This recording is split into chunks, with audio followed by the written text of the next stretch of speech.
The reporting tool on the PE Hub allows you to easily check on pupils' progress in PE, and it does this by combining all of the children's assessments into one handy piece of data.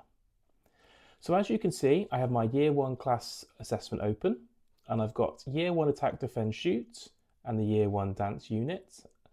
All of the data has been filled in, so they've got a start score and an end score for each of the statements, and those are either not achieved, working towards, achieved or exceeding. And you can see all that data filled in there. So based off of this data, I can now go and create that report. So to create a report, I go onto the Reports tab and select Add New. I'm now going to name my report. So this one is going to be Ash Class, because that's the name of my Year 1 class, and 2025, because that's the end point that I want to get to. In terms of the entity, it can only be pupils, because that's who we're looking to assess. So from here, all of the children in my organisation have now been brought through. So I need to add in base columns so I can filter down to just get my Ash class. So to do that, I'm going to select base columns and groups. And you'll see now I've got a column here with groups. And from there I can filter so that it just brings up Ash class. And you can see now the number of pupils is 31, and it's just my children in Ash class being shown. So I'm going to save that so that I don't lose it.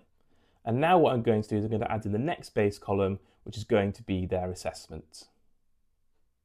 So what now comes up is the average start score and the average end score and the amount of change. So if we look at Dominic, his average start score in his assessment is working towards, and his average end score is achieved.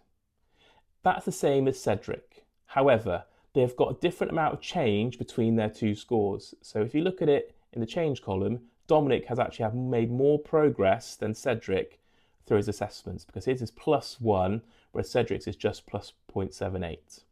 So you can see it gives you a bit more detail, a bit more insight into exactly how much progress each child has made through their assessments. Once you've finished creating your report, you can select View Report. And then from here, you can either go back and edit the data or change the name. You can print your report, so it prints it out in the format as seen below. So you can see here how it's printed out. Or you can export your data.